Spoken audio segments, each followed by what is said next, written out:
Welcome to Good to Know Shreveport Bossier, a podcast showcasing the good things happening in our community. I'm Paul Reeser, and I'm with the Committee of 100. Jeff Bimeford not here today, had a long weekend. You won't miss him too much. But we talk about topics and initiatives that are having a positive impact on our community with new episodes every other Wednesday. You can find us anywhere you listen to your podcast.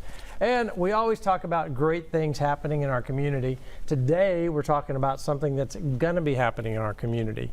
I've always heard of the Ronald McDonald House, and I really didn't know what it was. I knew it had something to do with kids, but I found out how amazing it is. And today, you're going to find out how amazing it is because my guest today is the CEO of Ronald McDonald House Charities of Arkansas, Janell Mason.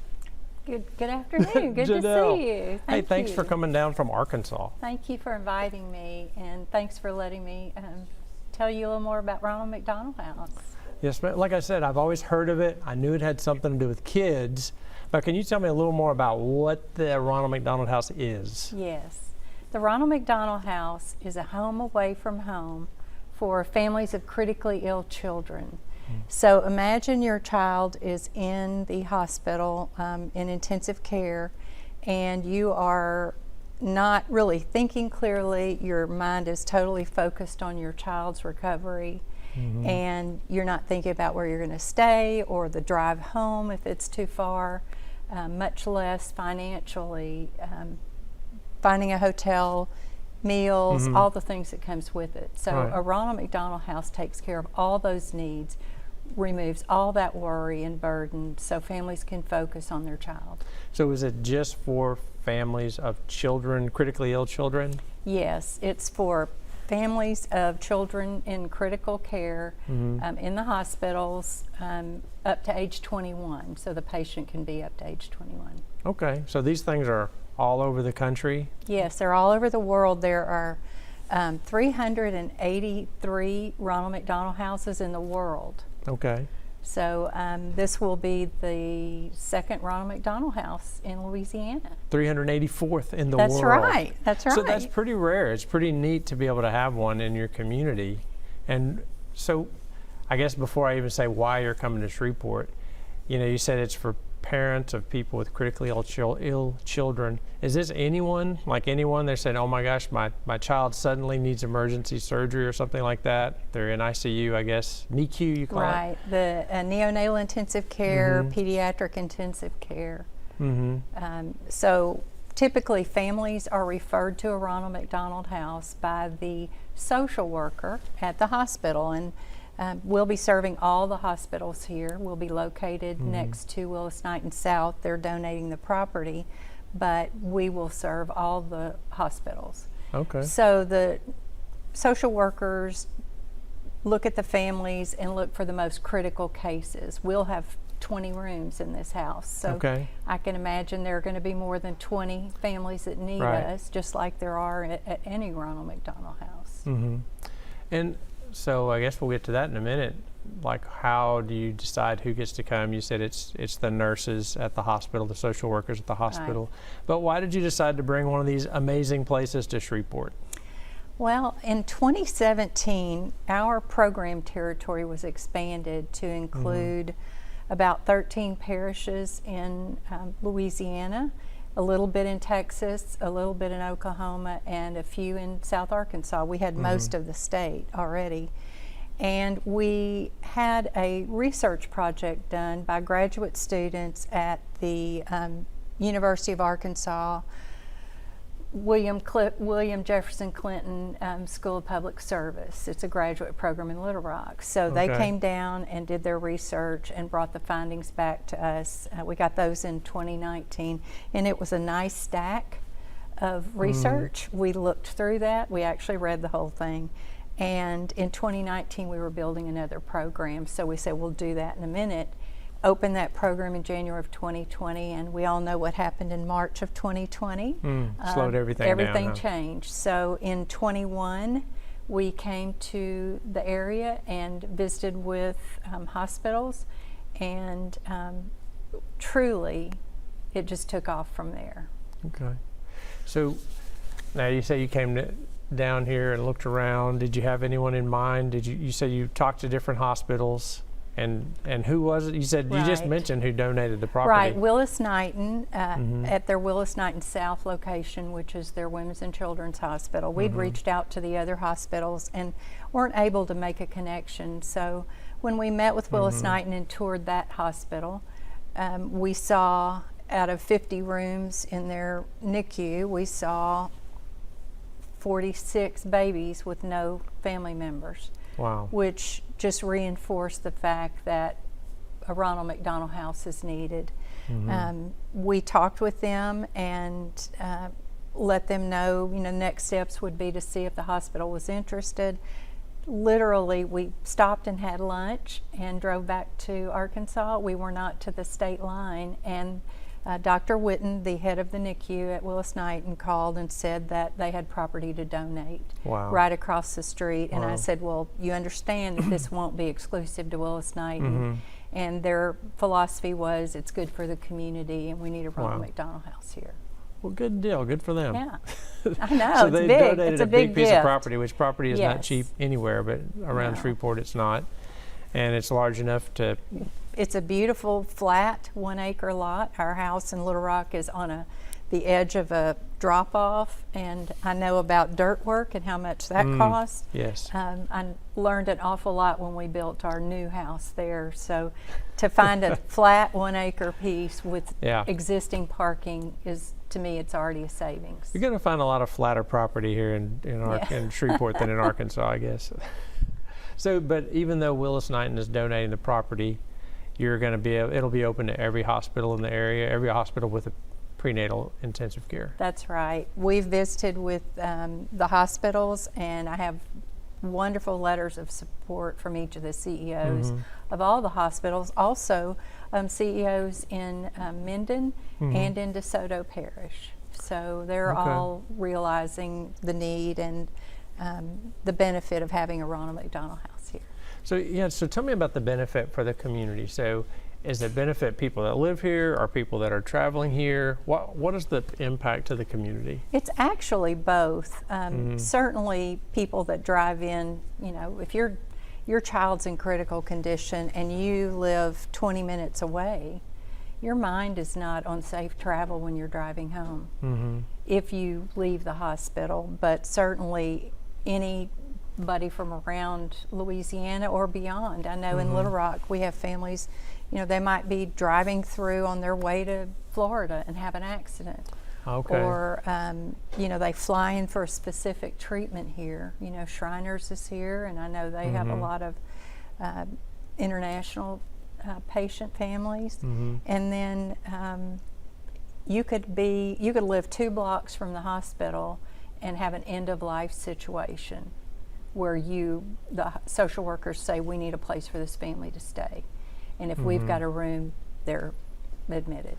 So it gives that family the ability to stay close when the child is in intensive care, because there's no bed in the intensive care for the parent to sleep in. You either have to sleep in a chair outside the room or just come and go, right? Or in their car. I'll tell you, the hospital parking lots, you'd be surprised at how many families actually won't leave the hospital and they may be in their car sleeping tonight. Right. So what's the criteria? Is there any kind of financial criteria, like this family can't afford to stay somewhere, or what is it that the social worker is looking for? Yeah, they're really looking for kind of the whole picture. You don't have to be low income to stay at a Ronald McDonald House. I know historically a Ronald McDonald House serves about 80 to 85% families that self-identify as low income, but we have 6-figure income families that stay with us too. If you have the means to stay in a hotel, if you're there for a long time, you become isolated. And then think about coming in late at night and then having to fix a meal for your family. So what's it like staying in the Ronald McDonald House? Is it a house? Is it like dorm rooms? Is it like a hotel? It is like, I guess when people walk into the house, they think it's a very nice hotel, but it's so much more. It has such a community of support. So when you walk in, The Ronald McDonald House here, the plans that we have for the house will be a welcome center, and then we'll have a large family dining room, which will be 3 stories tall. It'll have a great open feeling of light and air, which is important in this situation. We'll have a family kitchen, which will have 2 big commercial cooking stations. We have groups that come in and cook dinner every night for families. So every single night they'll have a hot meal when they come in from the hospital. Very nice. Volunteer groups come in. So they don't have and to eat cook. McDonald's every night. They don't have to. They can. They can. They can, but they don't have to. Most families stay there for meals, but sometimes they just want to get out. Sure. But we have a huge family pantry that'll have individually packaged snacks, any kind of item they might want to cook. So if they don't want to eat what's prepared for dinner, which I can't imagine if it's already cooked, they can go in the pantry and always find something. And then we've got breakfast items. So we have breakfast sandwiches, cereal, and things like that. So when they go to the hospital the next day, they'll take their welcome bag and they can put snacks, water. They can really take care of themselves without having to spend a penny when they're at the hospital. And then on our 2nd and 3rd floors, we'll have is where the family rooms will be. There's 20 private suites, and it'll be 2 queen mattress or beds, and those are Tempur-Pedic. They're a global partner of Ronald McDonald House. So when you build a new house, not only do you get the mattress, box spring, and frame, and I know that sounds silly, but when you're outfitting a 24,000 square foot house, you've got to have as much donated as possible. Yeah. And then on each floor there's a laundry room. On the main floor we'll have a toy workshop, which is where we have all new toys where families can come in and get a toy for their child, or their child comes in and picks that. And then sometimes, it's a bad day at treatment, and or kids want to take a gift to their sibling, they can go in and get that. We'll have an indoor playroom. We'll have a hair salon. We call it the well-being salon because we encourage families to take care of themselves. We'll have volunteer hairstylists that will come and do haircuts, which is really nice when especially when you're far from home, just not having to worry about getting your hair trimmed up or whatever before you go back to work as a dad. Yeah. And then we'll have lots of outdoor space and big playground. So this is a place where people are going to live for a period of time. So I hadn't thought about that. You start talking about this could go on for some time. How long do families usually stay there?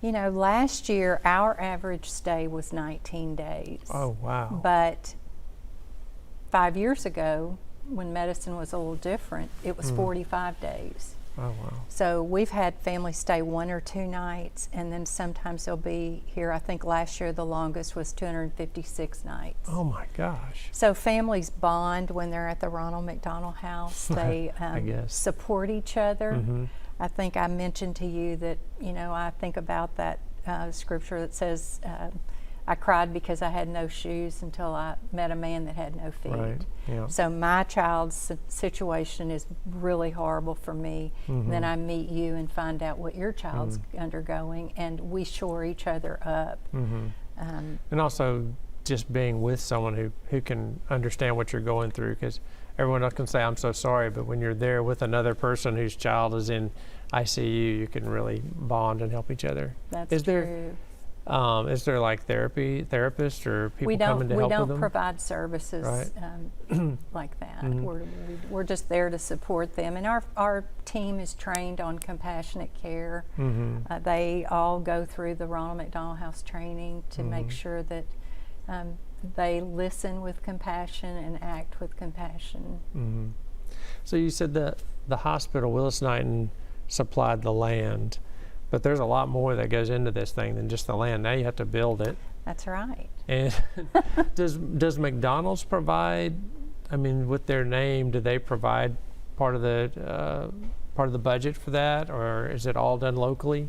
It's a combination. So McDonald's has Roundup, and so their customers can round up for Ronald McDonald House when they do come through the drive-through. They can donate their change. Oh, okay, yeah. And they have the change collection boxes. Our owner-operators, so the McDonald's owner, yes, in the area, donate a penny per Happy Meal. Okay. Is sold. That adds up. It does. You won't believe how much that We have a lot of adds Happy up. Meals. Yes. And then we do not get money directly from McDonald's corporate, but our lead McDonald's owner, Roy Griggs, here in the community, who everyone knows and loves. That guy does so much in the community. And he's chairing this capital campaign. Okay. He is so passionate about having a Ronald McDonald House here. Roy obviously gave the first gift to make this happen, and then we're just fundraising, through the. So how much more do you need to raise now that you have the land? Right, we have the land. We have raised $4.3 million in gifts already. Our total campaign is $10 million, and that includes $8 million of construction. We always raise the first 3 years of operating expenses, so we don't come in, open the door, and have our hand out. And then just the campaign expenses, getting this going, this project going. So the total is $10 million. We've raised, as I said, 4.3. To break ground, best practice is that we have 80% of that construction cost. So we've got to get to 6.4 million before we break ground. So 2.1 million. Well, I just heard about this recently. So you raised $4 million pretty quickly. We did. It really went quickly. Our board voted to move forward in October. Oh, wow. And we've received a lot of lead gifts. City of Shreveport, Caddo Parish, nice. Willis Knighton, in addition to the land, is giving us $1.2 million. Well, Willis Knighton, good job, folks. And some operating services when we go forward. Operating services like maintenance, security, groundskeeping, housekeeping. Which so housekeeping they're going to for take care us of the in our sheets. house Oh my gosh. and linens. Yes, housekeeping in Little Rock is a pretty big expense. Yeah. Oh, I can't imagine. So with that many rooms, so we're excited about that. But we have plenty more to raise, and are looking forward to meeting with lots of folks that want to be part of this. Well, I mean, that is remarkable. So how can people, Mr. Griggs, he's an awesome guy, but we can't expect him to come up with the whole $6 million. Right. So how do people get involved? I don't know, maybe we can. He sells a lot of Happy Meals. He will kill me when he sees me. Yes, he will. He'll say, "What about the Sonic, buddy?" Yeah. So what else are you looking for, and how do people get involved? Right. Well, we continue to meet with folks in the community. We're in what is called the silent phase of the campaign, which is where we're just talking about it one-on-one. We're not doing big fundraising events. And so connecting us to the project, to donors in the community, philanthropists, that's kind of the level we're at right now, are the big dollar gifts. Once we reach 6 million, we'll have a campaign announcement, so that won't be too far off from groundbreaking. What kind of time frame do you think that is? My goal is to have that done by the end of this year. Okay.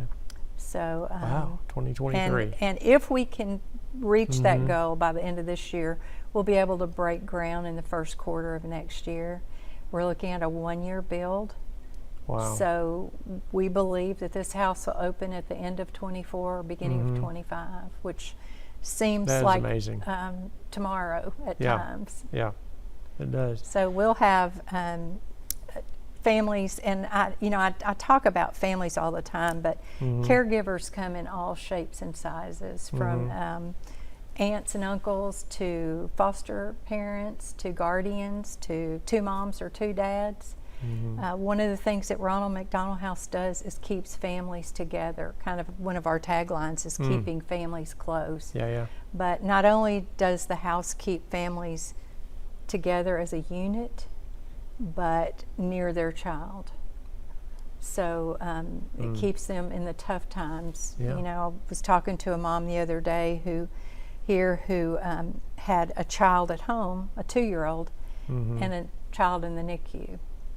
And she said, every morning I wake up and decide, who am I going to take care of today? Is it to be with my 2-year-old, because I can't bring him in there or he'll start pulling cords and I won't be able to focus on my baby. So I think that's the thing that the Ronald McDonald House excels at, is keeping the unit together. Those critical cases are tough on families. Sometimes families go home without their child. Yeah. It's rare. We see so many good outcomes.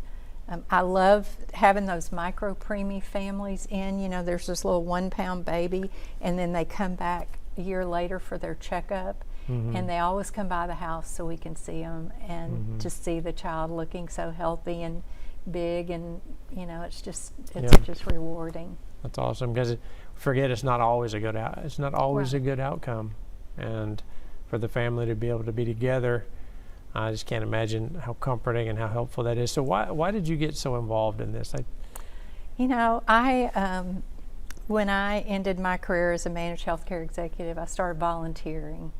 I did my junior league service while I was working, so I really didn't get really involved. And so I started volunteering like it was a career, trying to give back and use the skills and talents I had. And I was asked to chair the gala for Ronald McDonald House. It's called Chocolate Fantasy Ball, and boy, it was It sounds fantastic. 8,000 pieces of chocolate and dinner dance. It was phenomenal. But they asked me to be on the board after that. I guess I did a good enough job that they wanted me to be on the board. So I served on the board for 8 years, and during that time chaired that capital campaign to build this new house. And then during the campaign, 2 directors resigned. And so I got the opportunity. They asked me to be interim. And that was 7.5 years ago. Oh my gosh. So interim usually is a 1-year project. Yes, right. Well, good for you. I mean, you are retired. You could have went off into the sunset and just done shopping and hang by the pool. Exactly. But you decided, I'm going to help out a little bit. And then I guess it just moved you so much. It is amazing. I love it that you said you got the opportunity to be on the board. Yeah. Sometimes people are like, oh, I got stuck. I know. I don't ever choose a project that I'm not deeply in my heart. But at the Ronald McDonald House, when we get to see families on a daily basis, our offices are there. So we get to see the families when we're getting coffee, or check in with them when we come in the morning, and then leave at night. I might see someone and just check on them, and I love the connections that the families make with each other. They, like I said, when there's a bad outcome, families just rally around each other. We have a little girl in the house right now. Her name's Kennedy. She's 7 years old, and she's been with us since December. She's got leukemia. Oh my gosh. So 1 hour of treatment during the day, and then back at the house the rest of the day. Now you can imagine that family in a hotel. Oof. With 7, and her brother, they're out of school now, so her 9-year-old brother's there. Do they have school for the kids? The hospitals have schools for the patient. Right. So, but Kennedy comes in our office, and she's so bright and bubbly, and kids really are inspiring when they're going through treatment like that. And she wants to work. She wants a job. She's, so we'll give her envelopes to stuff. Or she just really is so happy to be there. We have a family from Louisiana that are coming next month for their 15th surgery. Oh my gosh. And we have a golden doodle at the house. His name's Mac. He's the director of Smiles. And Mac, so Anthony's Director mom, of Smiles. yes, that's his job. Even the dog has a job. I like it. Anthony's mom called, and she said she wanted to make sure Mac was there, and I said yes. He's almost 9, so she was checking on him, and she said that they're having jerseys made with the number 15 for Mac and Anthony, her son. Oh, that's awesome. Treat. So it really gets behind the people. It sounds like such a special place. I'm excited that we're coming to Shreveport. So we're about to wrap up. As Jeff Bimefore, if he was here, he would say, we've got about a minute left. But how do people follow along? I would imagine some people would want to get involved volunteering to help out, to bring a max. Yeah. Or, maybe people want to get involved financially. So how can people follow along with the progress, and what else do you need from our community? Well, obviously we need support. Our website is rmhshreveport-bossier.org.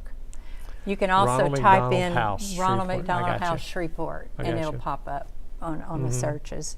My name and number's on there. We have hired our first employee who will be helping me raise this money. Her name's Lori Moore. She's from the community here. And Okay. so I don't have that phone number, but we already have her main phone number. It'll be on the website. So you're we going to will be coming to obviously Shreveport a lot? Yes, I'm here 3 days every 2 weeks. Oh, wow. And then we obviously will need a lot of volunteer support once we get the house up and going. So we'll be looking. I've already got a school that's collecting pop tabs here, First Baptist Church School. They're going to be collecting pop tabs and doing Nice. some other things. So it's a great way for schools to get involved and do service. Well, great and rewarding charity to get involved in. And so excited that you're bringing it here. We are thrilled. We're honored. Well, and thank I'm you. laser focused on it. I can tell. I was impressed on our phone call the other day, and you beat me here today, so I appreciate that. Well, Janell, thanks so much for coming and telling us about the Ronald McDonald House. And thank you for listening to our podcast, being in on our show. Remember to tell all your friends and family. I wish Jeff was here because he closes it. He's the professional. He's an actual broadcaster. I'm a Wow. retired hamburger flipper, There you which go. goes good with the Ronald McDonald House. Exactly. Maybe I We'll can come have you help. there. But you can hear our podcast every other Wednesday, wherever you get your podcast. Tell your friends to listen. We'll see you next time on Good to Know Shreveport Bossier. Thanks for joining us.